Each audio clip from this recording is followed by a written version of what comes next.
Christmas in the Soviet era. For many, Christmas is remembered as a time of family gatherings, carols, and glowing trees. But in the Soviet Union, for nearly 7 decades, the holiday took on a very different form. Historians often view the replacement of Christmas with the New Year celebration, Novy God, not as a simple change of calendar, but as a deliberate effort to reshape popular culture, promote atheism, and align society with Soviet ideology.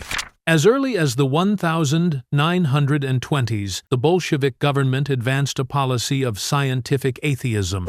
In that context, the Christmas tree, with roots in German tradition, was branded a bourgeois import, while Ded Moroz, or Grandfather Frost, was linked to religion and privilege. Authorities sought to erase these symbols, replacing them with a new icon, the New Year's yoka, topped with a red star, as a marker of a new socialist era. The historical backdrop explains this transformation. After the 1917 revolution, Soviet authorities eliminated all religious and traditional holidays. A 6-day workweek was imposed, turning January 1 into an ordinary workday. Families who secretly kept Christmas traditions risked visits from inspection brigades. State media denounced Christmas as foreign and bourgeois, portraying it as an outdated belief system that competed with party authority. In this sense, the suppression of Christmas was not only about religion, but also about consolidating cultural and political control. Unexpectedly, by late 1935, a shift occurred.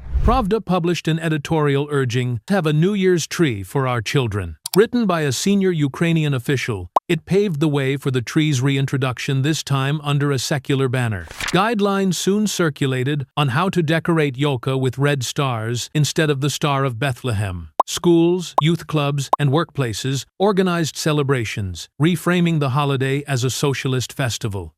By 1947, January 1 was officially declared a national holiday, while May 9, Victory Day, was moved back to a workday. From then on, New Year's became the Soviet Union's most important family holiday. Children looked forward to presents beneath the yoka, and Ded Moroz, accompanied by his granddaughter Snegorochka, was enshrined as the holiday's central figure. The result was clear. Christmas all but vanished from public life. Believers had to worship in private or abandon the holiday entirely. For decades, children grew up knowing Ded Moroz only through the socialist lens, dressed in red and paired with the 5-pointed star. Over time, New Year replaced Christmas as the season of reunion and festivity. Among Soviet emigrants, the tradition persisted. Many Jewish families who left the USSR, for example, continued decorating the yoka as a cultural rather than religious custom. After the USSR collapsed in 1991, the Russian Orthodox Church was revived, and Christmas observed on January 7 under the Julian calendar was restored as a public holiday. Yet, the New Year habit proved deeply ingrained. Since 2005, Russia has even marked a 10-day holiday stretching across both New Year and Christmas, creating a unified festive season.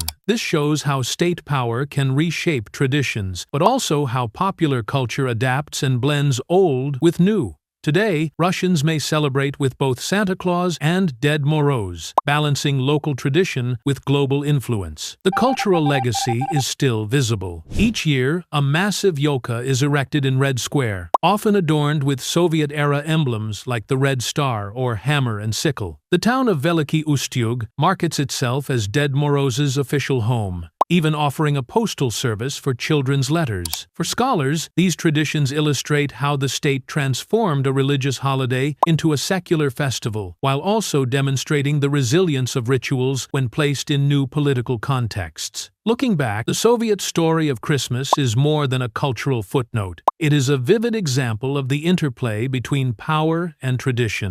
When religion was pushed out of public life, a secular festival filled the gap. And when policies shifted, the two coexisted. It stands as evidence that culture is never static. It constantly adapts, reinvents, and survives in the face of change. Operation Linebacker II. In the history of the Vietnam War, December 1972 marked a dramatic final chapter. Historians often view Operation Linebacker II, known in the U.S. press as the Christmas bombing, and in Vietnam as Dien Bien Phu in the air, as a decisive turning point before the conflict moved toward a negotiated end. Over 12 days, from December 18 to 29, hundreds of American B-52 bombers, supported by tactical aircraft, dropped more than 20,000 tons of ordnance on Hanoi and Haiphong in an effort to force North Vietnam back to the Paris peace talks. The background lay in the pivotal year of 1972. The U.S. was seeking to withdraw while countering North Vietnam's Easter offensive. That spring, when 3 divisions crossed the demilitarized zone, putting heavy pressure on the South, Washington responded with Operation Linebacker I, focused on aerial strikes. By late in the year, however, peace talks in Paris had stalled. On December 13, North Vietnam's delegation walked away from negotiations, raising the risk of deadlock. President Richard Nixon and National Security Advisor Henry Kissinger believed only a dramatic military show of force could bring Hanoi back to the table. Thus, Linebacker II was launched. The campaign began on the night of December 18, when 129 B-52 seconds lifted off from Guam and Utapao in Thailand, in an unprecedented display of force. Unlike earlier operations, this offensive employed around-the-clock bombing. B-52 struck Hanoi and Haiphong at night, while tactical aircraft such as Phone 111s and F-4 targeted airfields, storage depots, and missile sites by day. Over the course of 12 days, more than 700 B-52 sorties and about 650 tactical sorties were flown, releasing a combined 20,000 tons of bombs. The campaign, however, came at high cost. North Vietnam's dense air defenses, especially SAMs and anti-aircraft artillery, inflicted the heaviest losses ever sustained by the B-52. Of 26 American aircraft lost, 15 were B-52s, a stunning blow to what had been regarded as invulnerable flying fortresses. For North Vietnam, the toll was also devastating. Hanoi lost about 80% of its power grid. Many neighborhoods were destroyed, and by Vietnamese estimates, more than 1,600 civilians were killed. The U.S. also suffered. Dozens of airmen were killed or captured. By December 29, amid mounting international condemnation and the heavy costs of the campaign, North Vietnam agreed to return to the Paris talks. On the 27th of January 1973, the Paris Peace Accords were signed, paving the way for the U.S. military withdrawal. Historians continue to debate the outcome. Did the bombing force Hanoi's hand, or did Washington, in fact, concede key terms simply to expedite an exit from the war? Linebacker II left enduring lessons. It demonstrated both the destructive power of the B-52 and its vulnerability, leading the U.S. Air Force to adopt new tactics and improve electronic warfare systems. Strategically, the operation underscored that aerial bombardment could apply short-term diplomatic pressure, but at great human cost and with enduring ethical controversy. In Vietnamese memory, Dien Bien Phu in the air is celebrated as a triumph of air defense and a symbol of resistance. In American memory, the campaign evokes unresolved questions about strategy, morality, and the limits of air power. Today, historians regard Linebacker II not only as a military operation, but also as a lesson in the complex relationship between the battlefield and the negotiating table. It showed that modern wars are determined not just by weapons, but also by diplomacy, public opinion, and political will.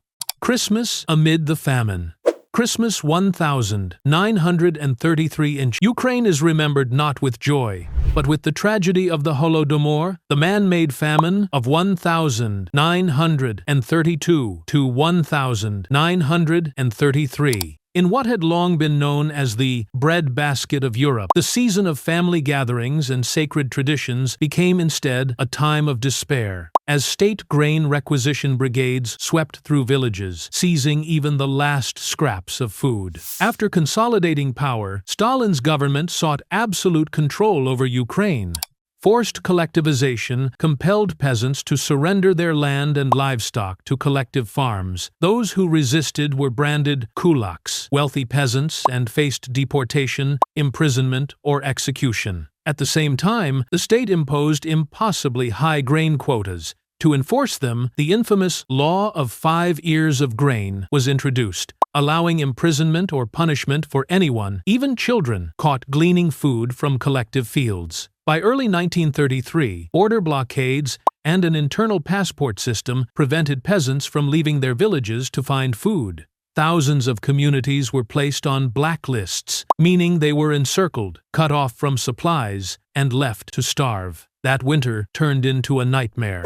Requisition brigades searched homes, dug up gardens, and even smashed walls and stoves to find hidden food. Potatoes, seed grain, or even roots hidden in cellars were confiscated. Those who resisted were punished severely. In desperation, villagers ate grass, bark, pets, and in some places resorted to extreme acts of survival. By June 1933, as many as 28,000 people were dying every day. In total, about 3.9 million Ukrainians perished. The consequences were catastrophic. Entire rural communities disappeared, countless children were orphaned, and Ukraine's cultural and spiritual leaders were devastated alongside the famine. At the same time, the Soviet Union continued to export over 4 million tons of grain abroad, enough to feed millions while refusing international aid and silencing appeals for help. In the long term, the Holodomor left deep scars. Many depopulated villages were resettled with Russians and Belarusians, furthering policies of assimilation. For decades, the famine was denied and erased from public discourse. Only after the collapse of the Soviet Union did Ukrainians openly commemorate the victims. Today, countries such as Canada, Australia, and several European nations recognize Holodomor as genocide. In 2022, the European Parliament reaffirmed it as a crime against humanity and urged wider global recognition. The image of Christmas 1933, when tax brigades stormed homes and stripped families of everything, has become a symbol of national grief. Ukraine now observes Holodomor Remembrance Day on the 4th Saturday of every November, with candle-lighting ceremonies honoring the millions lost. Writers, artists, and filmmakers have worked to keep the memory alive, while scholars highlight the Holodomor as a clear example of food used as a weapon of political repression. In today's world, Christmas in the famine is not just a story of the past, but a warning. It reminds us of both the power and fragility of human communities when subjected to ruthless policies. More importantly, it places a responsibility on the present to remain vigilant, to speak out, and to ensure that tragedies like this are never repeated.